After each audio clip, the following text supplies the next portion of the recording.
नमस्कार, न्यूज मंच देख रहे हैं आप और मैं हूं विशाल वैभव। आपको बता दें कि आज पटना के जगजीवन राम संसदीय अध्ययन एवं शोध संस्थान में जो है जननायक सामाजिक विकास मंच के द्वारा एक कार्यक्रम का आयोजन किया गया है। और ये कार्यक्रम जो है कलम के सिपाही स्वतंत्रता सेनानी मोहम्मद मुनिस के जो है जयंती के अवसर पर एक कार्यक्रम आयोजित है, जहां तमाम जननायक सामाजिक विकास मंच के सभी लोग मौजूद हैं।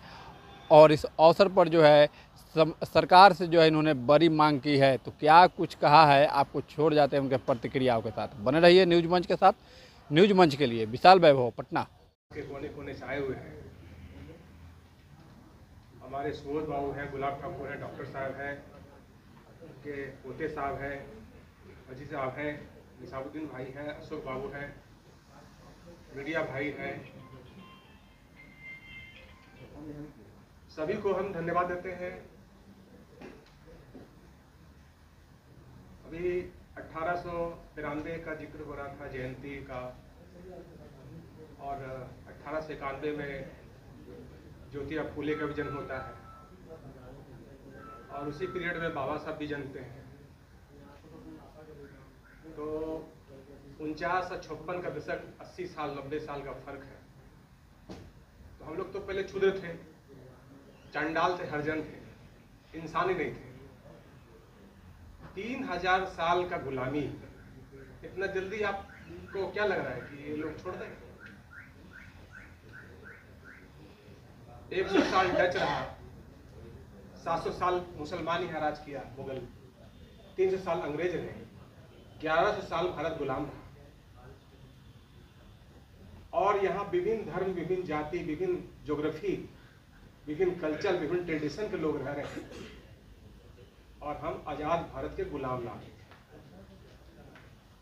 डॉक्टर अंबेडकर साहब के पहले ज्योतिराव फूले, पेरियार रामास्वामी, कई मुस्लिम इस्लाम समाज न्याय के पुरोधा। शहीद मेरे पिताजी फौज में थे, चीन की लड़ाई में पिताजी लड़े, तीनों भाई फौज में शहीद हो गए, कहीं कोई जिक्र नहीं। तो कौन करेगा जिक्र? सुबोध बाबू, निसामुद्दीन साहब, अशोक बाबू, सर बैठे हुए डॉक्टर साहब, चिंतन मंथन हो रहा है। आधुनिक भारत में लोग जी रहे हैं। हम लोग ऐसा नहीं कि हम लोग बटे हुए नहीं है।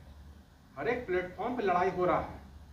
24 आवर हम लोग चिंतन करते हैं, सोचते हैं। उसी का परिणाम है कि आज यहाँ हम लोग जो बैठे हुए हैं, सैकड़ों की संख्या में, हॉल नहीं है, ये एक विचार है, एक समाज है। हर आदमी 1 लाख आदमी को बुस्टअप करने के कैपेसिटी रखता है। अभी अति पिछड़ा और वंचित दलित, शोषित दलित, शोषित बाबा साहब शोषित दल बनाए। शोषित कौन है? पीड़ित कौन है? दुखित कौन है? वंचित कौन है? गुलाम कौन है? बाबा साहब लिखते हैं, हु वेर क्षुद्रा। क्षुद्र कौन थे? बहुत बांग में किताब, एक से एक शोध बैठते रहते, डॉक्टर साहब बैठते रहते हैं, कई कर्नल अहमद अमान साहब से बैठते रहते हैं। इतने विद्वान सब लोग हैं, काम हो रहा है।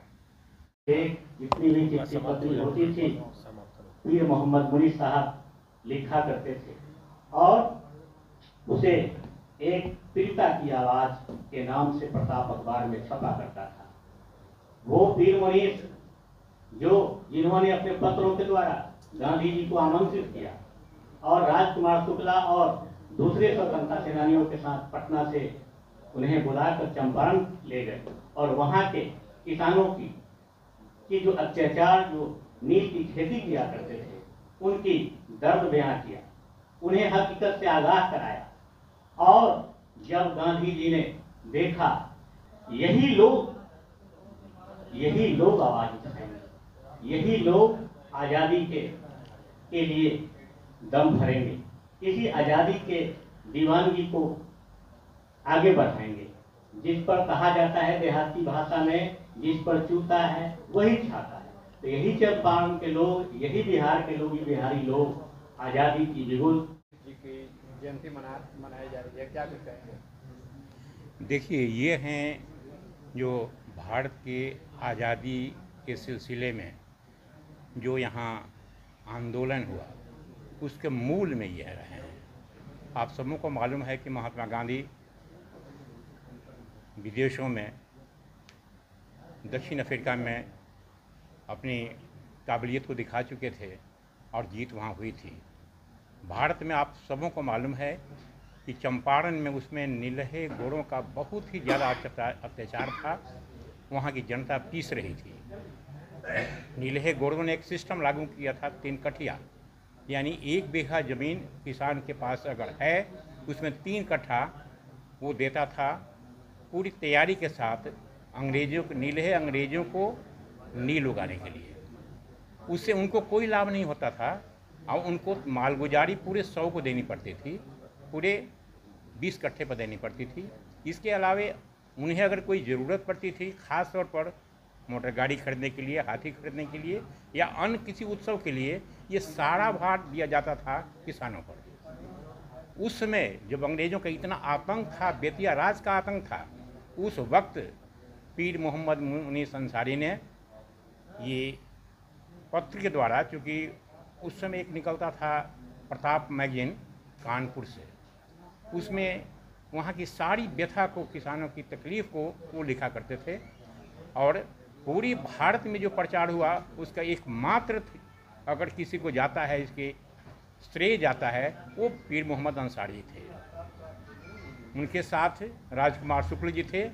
इन दोनों ने जाकर महात्मा गांधी से लखनऊ में मुलाकात की, उनको इनवाइट किया और तब महात्मा गांधी आ पाए, दूसरे हमारे बड़े नेता जुड़ सके।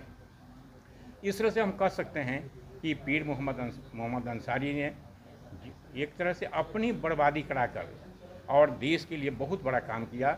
मैं यह कहना चाहूँगा, उन्हें सरकारी नौकरी थी, वो शिक्षक थे, उनके शिक्षक की नौकरी चली गई, उनके पास जो भी संपत्ति थी सब जब्त कर लिए गए, लेकिन उन्होंने अपना छोड़ा नहीं अपना ये प्रयास।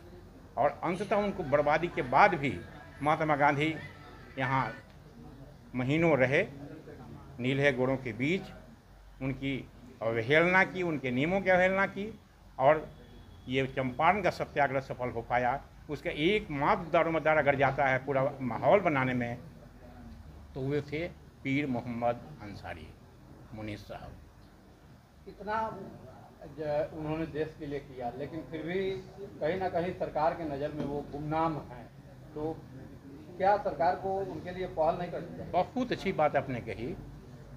मैं यह कह सकता हूं कि वे चूँकि दलित समाज से आते थे, बहुत पिछड़े समाज से आते थे, यही वजह है कि उन पर किसी की नज़र नहीं गई। जब राजकुमार शुक्ल जी का नाम आता है तो इज्जत के साथ उनको याद किया जाता है। गत वर्ष जहाँ तक हमको याद है, माननीय मुख्यमंत्री जी भी गए थे उनके जन्मदिन या किसी मौके पर उनके घर पर, लेकिन उनसे ज़्यादा काम करने वाले पीर मोहम्मद मुनीस अंसारी का नाम कहीं नहीं है, वो छिपा दिए गए हैं। एकमात्र वजह मैं यही पा रहा हूँ कि वे बहुत दलित समाज से आते थे, इसके लिए और कोई वजह नहीं हो सकती है। जैसा कि हर जगह दबाया गया है। आप इतिहास, भारत के इतिहास को देखिए, बड़े बड़े योद्धा हुए, बड़े बड़े अच्छे काम करने वाले हुए, सबको ख़त्म कर दिया गया। किन्हीं का नाम कहीं नहीं है, नाम उन्हीं लोगों का है जिनका शासन पर अधिकार रहा है। आज भी वही हो रहा है, लेकिन ये समाज अब जग चुका है। मैं समझता हूँ कि अपने पुरखों को हम भुलाने नहीं देंगे। उनसे जो भी हमें शिक्षा मिलेगी उसके लेकर हम आगे बढ़ेंगे, अपने पुरखों को हम जिंदा करेंगे, अपने आप को, अपने समाज को हम जिंदा करेंगे। आज के दिन सरकार से क्या मांग रखेंगे? हम सरकार से मांग करना चाहेंगे कि जो उनको दूसरे स्वतंत्रता सेनानियों को जो जगह दी जा रही है, दी गई है, वही उनको भी दिया जाए। इनके भी जन्मदिन के मौके पर इनका सरकारी उस समय उत्सव हो और उनके खानदान वालों को जो भी हों, एक स्वतंत्रता सेनानी के रूप में जो सामान दिए जाते हैं, जो उन्हें आज सहायता दी जा रही है, उनको मिलना चाहिए। अपना परिचय दें। मेरा नाम सिराजुद्दीन अंसारी हुआ, मैं एक रिटायर्ड एडीएम हूँ और हम लोगों ने एक संस्था बनाई है जननायक सामाजिक विकास मंच, उसके मैं कोर कमेटी का मेंबर हूँ।